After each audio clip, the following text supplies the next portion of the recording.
할렐루야. 오늘 함께 은혜 받으실 말씀은 야고보서 4장 8절부터 10절까지 말씀입니다. 야고보서 4장 8절부터 10절까지 말씀 다 같이 합독하겠습니다. 시작. 하나님을 가까이 하라. 그리하면 너희를 가까이 하시리라. 죄인들아 손을 깨끗이 하라. 두 마음을 품은 자들아 마음을 성결하게 하라. 슬퍼하며 애통하며 울지어다. 너희 웃음을 애통으로 너희 즐거움을 근심으로 바꿀지어다. 주 앞에서 낮추라. 그리하면 주께서 너희를 높이시리라. 아멘. 저는 오늘 본문의 말씀을 가지고 나는 날마다 죽노라 라는 제목으로 말씀을 나누도록 하겠습니다. 이 순복음 한세교회에서 제가 전에 사역했던 순복음 한세교회에서는 매일 아침 오늘의 묵상을 함께 나눕니다. 또 한세교회와 또 한 흐름 안에 또 우리가 있음을 또 바라보면서 그 묵상을 또 제가 이제 우리 교회 밖에 조금 수정하기도 하고 또 영상을 만들어서 여러분들과 함께 그렇게 나누고 있습니다. 그런데 전에 이런 묵상의 글이 있었습니다. 같이 한번 보면 고린도전서 15장 31절 말씀. 오늘의 묵상을 우리가 함께 한번 읽어보겠습니다. 말씀부터 함께 읽습니다. 시작. 형제들아 내가 그리스도 예수 우리 주 안에서 가진 바 너희에 대한 나의 자랑을 두고 단언하노니 나는 날마다 죽노라. 성도가 하나님의 축복과 능력을 받지 못하는 이유는 바로 자기 목적, 자기 야망, 자기 동기에 걸려있기 때문입니다. 그래서 깨어진다는 것은 내 지혜와 능력과 의견과 고집과 주장들을 완전히 내려놓는 것을 말합니다. 내 것을 붙들고 있으면 구원은 받았지만 평생 넘치는 축복과 능력을 받지는 못합니다. 이 비밀을 잘 깨달은 바울은 그래서 나는 날마다 죽노라고 고백하였습니다. 즉 주님, 내가 매 순간 죽지 않으면 내가 주인으로 삽니다. 주여, 나는 주인이 아닙니다 라는 고백을 뼈저리게 한 것입니다. 바울은 이 비밀을 완전히 알았기에 하나님께서는 크게 축복하여 사용하셨습니다. 아멘. 이 오늘의 묵상을 보면서 그렇지, 내가 죽어야지, 주님이 사시지, 십자가에서 나의 예창조에 속한 모든 것은 끝이 났지라고 이렇게 묵상하는 가운데 한 책의 제목이 생각났습니다. 이 책은 카일 아이들먼이라는 목사님이 지으신 책인데요, 그분이 지으신 책 중에 Not a Fan이라는 책이 있습니다. 팬인가 제자인가라는 그러한 책이에요. 그래서 내용은 어떤 내용이냐면 많은 무리들이 있죠. 예수님을 따라다니는 많은 무리들이 있었어요. 오병이어의 사건에 막 5,000명, 4,000명 이렇게 먹잖아요. 남자만. 그러면 뭐 어린아이들까지 다 하면 막 몇만 명 이렇게 됐을 거예요. 10,000명은 충분 뭐 좋게 넘었을 것 같습니다. 이렇게 많은 무리들이 예수님을 따라다녔어요. 바닷가에 앉으셔서 말씀하실 때도 많은 무리가 모였고 산에 앉아서 말씀하실 때도 많은 무리가 모였다라는 것이죠. 근데 그 중에 예수님의 제자는 몇 명이에요? 12명. 많은 무리들이 있지만 그렇게 예수님을 그냥 무작정 이분 따라다니면 뭔가 밥은 해결할 수 있겠구나 이렇게 따라다니는 무리가 있었는가 하면 진짜 예수님을 위해서 죽기까지 순교하며, 제자들은요 거의 다 순교했어요. 사도 요한을 제외한 대부분의 제자들이 순교했다라고 전승에 기록되어져 있는 것이죠. 그래서 그냥 무작정 이렇게 예수님을 따라다니는 무리가 아니라 예수님을 위해서 죽기까지 순종하는 그러한 제자가 돼야 된다라는 그러한 내용의 책이 이 팬인가 제자인가 라는 책의 그러한 내용입니다. 그래서 이 목사님 이 책을 제가 몇 번 읽어봤어요. 그리고 그 책에 대한 감동이 많았기 때문에 이 목사님을 되게 좋아하게 됐습니다. 그리고 이 목사님이 지으신 책 중에 또 이러한 책이 있는 거죠. 시뻘건 책, The End of Me라는 제목인데요. 나의 끝, 예수의 시작이라는 그러한 책이에요. 그래서 이 책을 사서 읽어보면서 또 선물도 많이 드렸습니다. 그리고 뭐 이북으로도 가지고 있고 실제 책으로도 가지고 있습니다. 근데 책의 제목이 너무 마음에 들지 않습니까? 나의 끝, 예수의 시작. 표지 색깔도 강렬하지 않습니까? 내용은 이 제목을 비추어 보아서 어떠한 내용인지 우리가 쉽게 알 수 있을 것 같습니다. 그 책의 초반부에 이런 글이 있습니다. 제가 읽어드리겠습니다. 나의 끝에 이르렀을 때 비로소 예수가 나에게 실제가 되었다. 살다 보면 누구나 고통스러운 상황을 만나지만 나의 끝에 이르는 건 한 차례의 사건으로 끝나는 경우가 별로 없다. 나의 끝으로 가는 길은 실은 매일같이 걸어야 하는 길이다. 왜냐하면 나의 끝이야말로 예수님이 나타나시고 그분 안에서 진정한 삶이 시작되는 지점이기 때문이다. 그러니까 이러한 내용을 이렇게 쭉 기록하고 있습니다. 어렵지 않게 쓰여 있어서 편하게 읽을 수 있는 그런 책입니다. 그래서 혹시 필요하신 분들 있으면 제가 빌려드릴게요. 반납하셔야 됩니다. 한번 읽어보시면 인생에 있어서 우리의 삶이 많은 고난이 있잖아요. 그러나 그 고난 가운데 역사하시는 주님이 계심을 또 경험하게 되는 줄 믿습니다.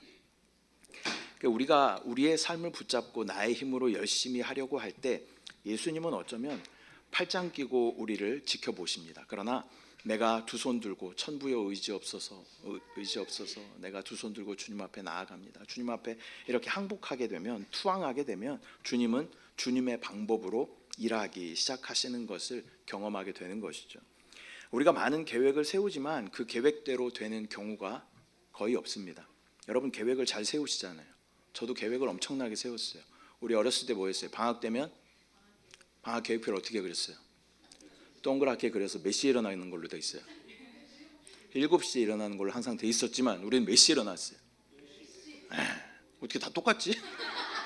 우리가 다 똑같이 그냥 10시에 일어나는 걸로 했으면 그 계획은 완벽하게 맞아 떨어지는 건데 저녁 7시에 일어나지 않으면 다행이죠.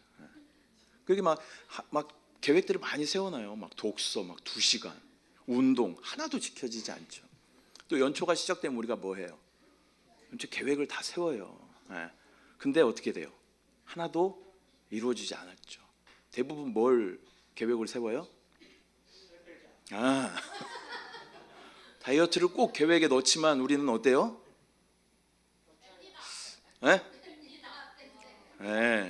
빼신 분들은 진짜 와 주님의 은혜가 있는 것입니다. 항상 계획을 세우지만 항상 몸이 항상 이렇게 배가 항상 더 나오고 주 예수요. 또 연초가 다가옵니다. 우리가 이렇게 계획을 많이 세우지만 우리 계획대로 되는 것이 별로 없다라는 것을 우리는 경험하게 되죠. 사도 바울조차도 하나님을 위한 삶을 살아요. 그리고 많은 어떤 복음 전파의 계획들을 가지고 있어요. 그러나 번번이 하나님께서 막으시는 것들을 우리가 보게 되죠. 이쪽으로 가서 전도하려고 그러면 하나님께서 막으시고 또 일로 가라고 말씀하시고 또 사도 바울의 많은 시간들이 어디 있었어요? 감옥에 있었어요. 감옥에. 복음 전하기도 바쁜 이 사도의 이 사역 가운데 하나님께서는 감옥으로 보내셔요. 근데 그 시간이 또 하나님께는 필요한, 또 사도 바울에게도 필요한 그러한 시간이 되는 것을 보게 되죠. 또 감옥 안에서 많은 서신들을 쓰면서 또 많은 교회들을 돌보고 또 그 교회들을 보수하는 그런 사역들을 하는 것을 우리가 보게 되는 것입니다. 하나님께서는 우리의 계획과 상관없이 주님의 방법과 주님의 보폭대로 우리의 삶을 인도하여 가시는 줄 믿습니다. 이것을 빨리 깨닫는 것이 지혜인 줄 믿습니다. 그러면서 이 책을 이렇게 묵상하면서 또 꼬꼬무처럼, 꼬꼬무라고 하는 것은 꼬리에 꼬리를 무는 이야기, 그런 의미예요. 요즘 젊은 사람들이 많이 쓰는 말입니다. 자, 따라합니다. 꼬꼬무. 꼬꼬무처럼 한 간판에 저분 좀 어떻게 좀 자중시키세요. 그 한 간판에 글귀가 이렇게 딱 떠오르게 되는 것이죠. 저희 형님이 완도에 사실 완도. 그래서 완도를 우리가 한 번씩 이렇게 내려가는데요. 완도에 가기 위해서는 꼭 거쳐야 하는 그러한 지역이 있어요. 그 지역의 이름은 해남입니다. 해남. 해남을 우리가 뭐라 그래요? 땅끝마을이라고 부르잖아요. 땅끝마을. 그래서 해남까지 가려면요, 여기서 완도까지 가려면 운전을 몇 시간 해야 되냐면 4시간 반 정도 운전을 해야 돼요. 화장실에서 10분 정도 딱 쉬고 열심히 달려야 4시간 반 만에 완도를 갈 수가 있는 거예요. 근데 해남쯤 됐으면 이제 우리 가족들 어떻게 돼 있을까요? 다 이미 아주 딥슬립 상태 가운데 있어요. 그래서 이 룸밀러로 보면서 깜짝깜짝 놀라죠. 머리가 없어졌어. 이렇게 전부 다 자고 있는, 옆에서 그나마 믿었던 아내조차도 이미 한 대전 정도 가면 이미 이분하고 대화는 이미 단절된 그런 상태입니다. 그래서 입을 이렇게 벌리고 주무실 때도 있고 어떻게 죄송합니다. 왜 그러셨어요? 그래서 이제 해남 정도 가면 이미 이 잠과의 사투가 이제 벌어지는 거예요. 다 5명이 자고 있으니까 어때요? 엄청나게 졸려. 그래서 무엇인가 말씀을 막 귀에 꽂고 듣거나 아니면 찬양을 막 큰 소리로 듣거나 아니면 무엇에 대해서 막 집중해서 묵상하지 않으면 막 졸음이 막 쏟아지게 되는 거죠. 근데 그러는 중에 어떤 한 간판을 발견하게 됐습니다. 제가 화질이 좋은 이 간판을 좀 찾아보려고 부단히 애를 썼지만 이 사진밖에 없었습니다. 뭐라고 써 있냐면 보이세요? 희망의 시작, 땅끝 해남이라고 쓰여 있는 이 간판을 보게 됐어요. 근데 이 간판이 저에게 참 많은 어떤 묵상을 가져다 주었습니다. 우리는 해남을 뭐라고 부르냐면 땅끝이라고 불러요. 땅끝. 그 땅의 입장에서 봤을 때는 어때요? 끝이에요. 근데 바다의 입장에서 봤을 때는 어때요? 땅이 시작되는 곳이 땅끝인 거예요. 또 반대로 우리가 땅끝이라고 이야기하지만 땅끝에서 이제 바다가 펼쳐지, 바다가. 그리고 땅끝을 통해서 나아가면 다른 미지의 세계로 우리가 갈 수 있는 그러한 시작이 바로 땅끝이 되는 것입니다. 그래서 마치 끝난 것처럼 보이지만 그 끝이 바로 더 놀랍고 기대되는 그런 풍요로움의 시작이 된다라는 것을 깨닫게 되었습니다. 그러면서 또 꼬꼬무처럼 완도의 형님과 이전에 주고받았던 그런 대화들이 생각났습니다. 해마다 여름이 되면 태풍이 오잖아요. 태풍. 완도도 바다 사면이 바다로 되어 있는 그러한 섬이기 때문에 태풍이 한번 오면 굉장히 큰 피해가 있게 되는 거죠. 그래서 태풍이 한번 지나가고 나서 형님한테 전화를 걸었어요. 걱정되는 마음으로 큰 태풍이 지나갔는데 괜찮냐 물어봤어요. 그랬더니 형이 의외의 대답을 하는 거죠. 태풍이 한 번씩 와야 돼 그러는 거예요. 그래서 왜? 그랬더니 태풍이 한 번씩 와야 이 뻘 위에 덮여 있던 어떤 녹조나 적조나 이런 것들이 한 번씩 갈아엎어지게 된다는 거예요. 그래서 이것들로 꽉 막혀 있으면 그 안에 다 죽어버리게 되지만 태풍이 한 번씩 와서 그것을 다 이렇게 휘 저어 놓으면 그것이 다시 살아나게 된다라는 것을 이야기하는 것을 들으면서 참 깨닫는 것이 많았습니다. 우리의 삶 가운데는 그렇잖아요. 태풍이 오는 거 너무 싫잖아요. 우리 삶 가운데 태풍이 오는 거 너무나 두렵고 싫은 그러한 일입니다. 그러나 그것이 우리 가운데 한 번씩 올 때 우리 영적인 땅이 다시 한번 기경되는 줄 믿습니다. 저와 여러분은요, 그냥 이렇게 평온한 삶이 좋은 것 같지만 그냥 평온한 삶은요, 우리 가운데 어떤 변화의 어떤 기회들을 주지 않을 때가 많이 있다는 거예요. 그래서 우리 가운데 태풍 같은 그러한 일들이 한 번씩 일어나지만 그러한 일들을 통하여서 우리가 영적으로 다시 한번 성숙하고 영적으로 변화되는 그러한 생명이 넘치는 그러한 시간이 되는 줄 믿습니다. 우리의 삶도 마찬가지죠. 우리는 흔히 바닥을 쳤다, 나의 인생 진짜 끝났다. 또 젊은 사람들 그런 이야기 참 많이 하더라고. 나 완전 끝났어. 나 완전 망했어. 이런 이야기 진짜 많이 하더라고. 별일 아닌데 망했대요. 그런 이야기들을 참 많이 하는 것을 듣게 됩니다. 세상 사람들은 이러한 말을 절망 가운데 탄식처럼 그렇게 하는 말이지만 그러나 믿음 안에 있는 우리들에게는 조금 의미가 다릅니다. 그 시간은 달리 말하면 나는 끝났고 나는 망했지만 나는 죽었지만 내 안에 주님께서 일하기 시작하는 그러한 시간이 된다라는 그러한 뜻인 줄 믿습니다. 나의 시각으로 봤을 때는 도무지 방법이 없는 것 같고 끝을 달리고 있는 것 같지만 주님이 보시기에는 그때부터 주님이 주인 되어 주시고 주님이 주도적으로 일하기 시작하신다라는 것입니다. 여러분, 날마다 죽고 계십니까? 날마다 나는 죽고 예수가 살고 계십니까? 하나님께서는 우리를 그릇으로 종종 비유하십니다. 그릇은 비워질 때 다른 것을 채울 수 있게 되는 것이죠. 이 나라는 그릇 안에 더러운 것들이 가득 차 있고 막 상한 음식, 썩은 음식들이 가득 차 있으면 아무리 하나님께서 좋은 것을 또 우리 가운데 막 맛있고 또 막 영양가가 풍부한 좋은 것을 우리 가운데 부어주고 싶으셔도 그 그릇이 더러운 것으로 가득 차 있으면 하나님의 방법이 없는 거예요. 어떻게 해야 되냐면 그것을 덜어내야 되고 그 그릇을 깨끗하게 씻었을 때 그 가운데 하나님의 놀라운 은혜와 생명과 하나님의 능력이 부어지게 되는 줄 믿습니다. 배가 고파봐야 배부름의 만족을 알게 되는 것입니다. 그리고 비워져야 비로소 하나님의 생명으로 채워지게 되는 것입니다. 아프리카에는요 특이한 원숭이 사냥법이 있다 그래요. 원숭이를 어떻게 잡냐면 나무 박스를 하나 가지다가 거기다가 원숭이 손이 겨우 들어갈 만한 구멍을 하나 뚫어 놓는다 그래요. 그리고 그 안에 원숭이들이 좋아하는 뭐 바나나나 견과류나 이런 것들을 넣어둔다 그래요. 그럼 원숭이들이 와서 그 상자 가운데 손을 집어넣게 되죠. 그리고 바나나를 잡고 꺼내려고 그러는데 꺼내져요, 안 꺼내져요? 안 꺼내져요.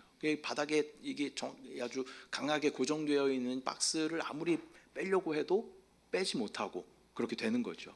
근데 이 원숭이들이 얼마나 미련한가 하면 이제 원숭이 사냥꾼이 막 와요. 눈앞에 막 걸어오는 게 보여요. 근데 이거 놓고 도망가면 되잖아요. 근데 어때? 이걸 안 놔. 어떻게든 이걸 빼려고 막 이러다가 이 원숭이 사냥꾼은 쉽게 원숭이를 잡아버리게 된다는 거예요. 참 미련하잖아요. 참 미련하다라고 생각되는데 우리의 인생 가운데 이러한 경우들이 진짜 많다는 거예요. 그 눈앞에 보이는 것 아무것도 아닌 것 그거 내가 잡고 있다가 그것을 놓지 못해서 또 많은 어려움을 당하고 또 영적으로 실패하고 절망 가운데 좌절 가운데 처해 있는 우리의 모습들이 많이 있다라는 것입니다. 우리의 삶에도 살기 위해서는 내가 움켜쥐고 있는 것들을 놓아야 합니다. 그 눈앞에 보이는 것만 움켜쥐고 있으면 우리는 영원한 것을 놓치게 될 수 있다라는 것을 우리는 반드시 기억해야 할 줄 믿습니다. 내가 죽어야 예수가 사십니다. 갈라디아서 2장 20절 말씀 함께 합독합니다. 시작. 내가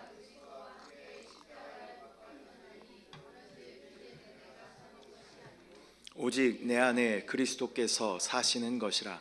이제 내가 육체 가운데 사는 것은 나를 사랑하사 나를 위하여 자기 자신을 버리신 하나님의 아들을 믿는 믿음 안에서 사는 것이라. 아멘. 내가 죽는다라는 것은 무엇일까요? 그것은 바로 나는 나의 법이 아니라 내 마음에 기록된 생명의 법을 따라 살아갑니다. 그러한 고백인 줄 믿습니다.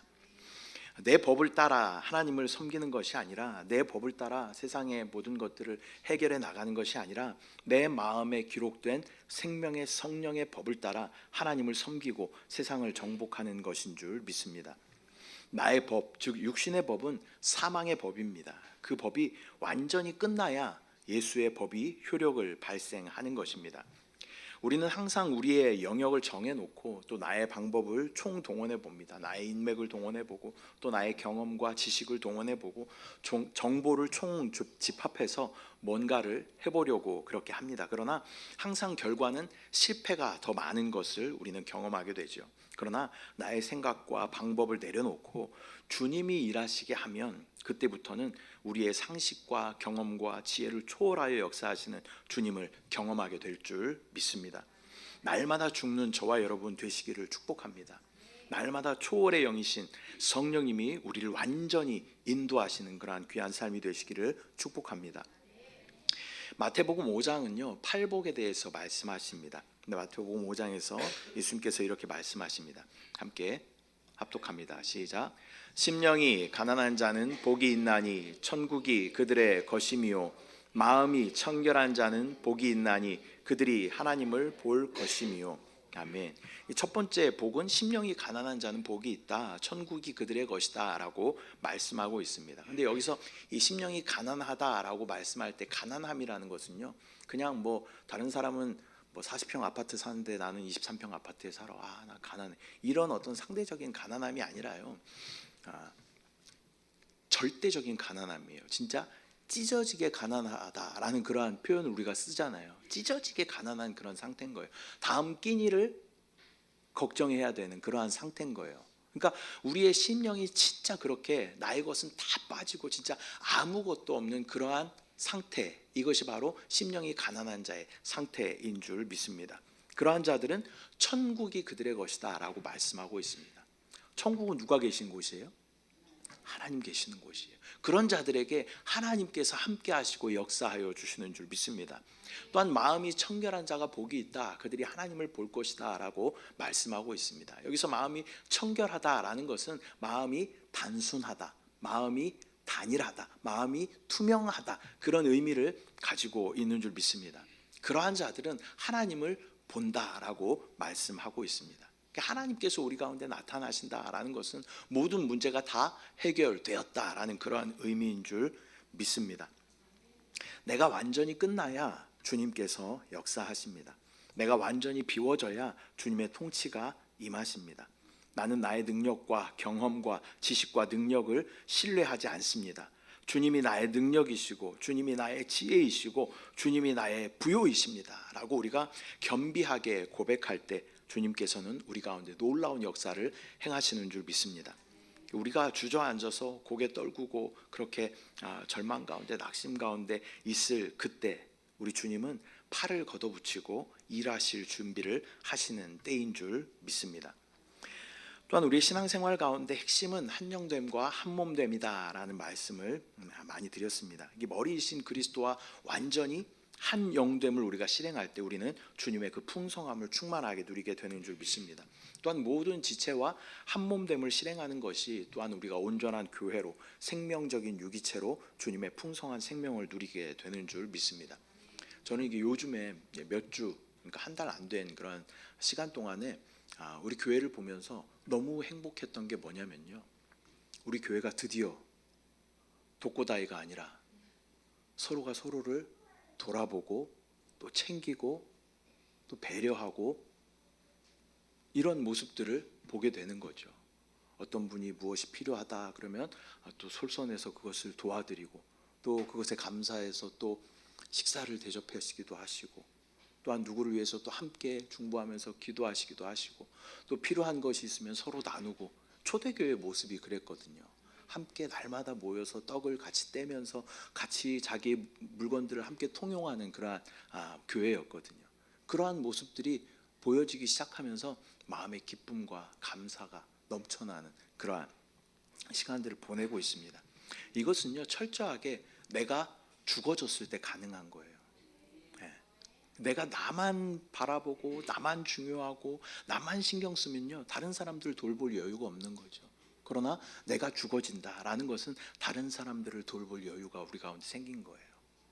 그런 모습들이 여러분 가운데 보여지는 것이 목회자인 저에게 얼마나 큰 기쁨인지 몰라요.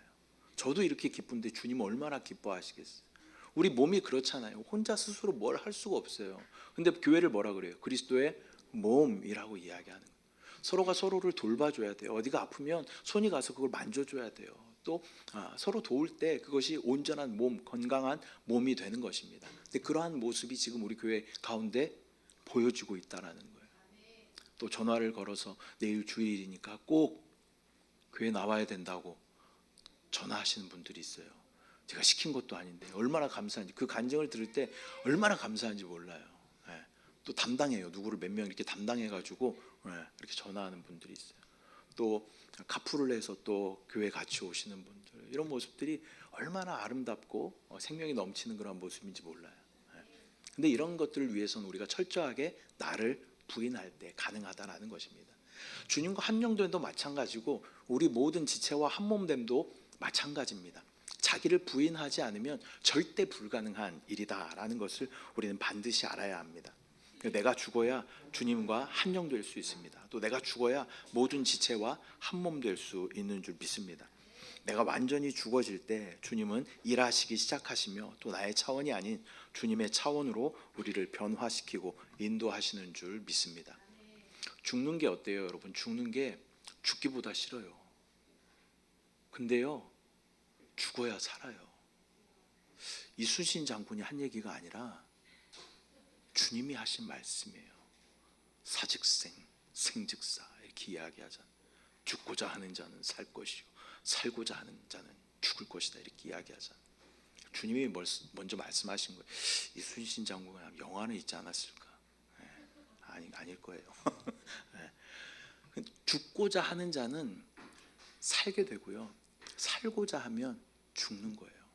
여러분이 막 내 힘으로 살고자 하면요, 여러분 반드시 죽습니다.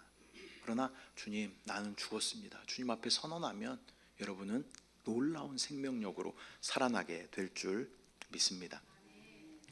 말씀 맺도록 하겠습니다. 성경에서 사도 바울은 나는 날마다 죽노라 라고 고백하고 있습니다. 이 고백은 우리에게 끊임없이 되풀이 되어야 하는 그러한 고백입니다. 오늘 죽고 내일 다시 나의 자아가 살아나는 것이 아니라 순간순간 계속 죽어 있어야 돼요. 나의 육신은 어디에 있어야 돼요? 나의 창조는 십자가에 있어야 돼요. 근데 십자가에 있는 내가 계속 내려와, 막 슬금슬금 내려와. 그래서 모든 거 다 망쳐놓고 아이고 그러면 또 다시 십자가에 올라가. 나는 십자가에 있어야 돼요. 주님이 역사하셔야, 부활의 주님이 우리 가운데 역사하셔야 되죠. 그러나 우리의 삶은 어떠냐면요, 내가 계속 내려오고 주님을 계속 십자가에 못 박아둬요. 그러면 안 됩니다. 그럼 우리 삶이 죽어요.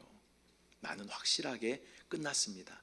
나의 위치는 십자가입니다. 나의 옛사람은 십자가였습니다. 부활의 주님, 우리 가운데 역사하여 주시고 우리 가운데 행하여 주시옵소서. 그 능력으로 함께하여 주시옵소서. 그렇게 우리가 고백할 때 하나님의 놀라운 은혜가 우리 가운데 넘쳐나는 줄 믿습니다. 죽은 사람은요, 의견이 없습니다. 죽은 사람은 성질도 없습니다. 죽은 사람은 요구도 없습니다.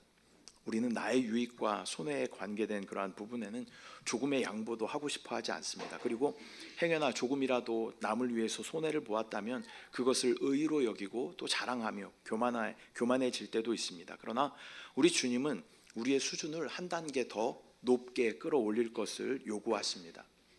주님의 수준에 내가 다다른다는 것은 불가능해 보입니다. 아니, 전혀 불가능합니다. 내가 아무리 노력해도 절대 그 예수 그리스도의 수준에 우리는 이룰 수 없습니다. 그런데 그 주님의 수준에 이룰 수 있는 길이 있어요. 그것은 뭐냐면 나는 철저하게 없고 주님께서 역사하시면 되는 거예요. 내가 주님 안에 거하면 되는 거예요. 주님이 내 안에 거하시면 되는 거예요. 그러면 그분의 수준으로 우리 가운데 역사하신다는 거예요. 근데 전제 조건이 있어요. 철저하게 죽어줘야 돼요. 내가 살아있으면 주님 절대 우리 가운데 역사하지 않으십니다. 내가 완벽하게 죽어질 때 주님 우리 가운데 역사하시고 그분이 일하시고 역사하시는 시간이 되는 줄 믿습니다. 내가 완전히 죽어야만 주님과의 한영됨이 시작되고 내가 완전히 죽어야만 또 모든 성도들과의 온전히 한 지체됨이 시작되는 줄 믿습니다. 나의 끝이 바로 예수의 시작인 것입니다. 여러분, 나로 시작하여서 나로 끝내시겠습니까? 아니면 나로 시작했지만 이제는 나는 죽고 예수로 사는 저와 여러분 되시겠습니까? 우리가 날마다 순간순간 나는 죽고 예수로 살아 주님의 놀라운 그 수준에 이르며 또 주님 만날 때에 주님 안에 있는 것들만 기억돼요. 내가 나의 열심으로 했던 것들 1도 기억되지 않는다라는 것을 우리가 기억하며 순간순간 주님 안에 나는 죽고 예수가 행하시는 저와 여러분들의 삶이 되시기를 축복합니다. 이 시간 우리가 함께 기도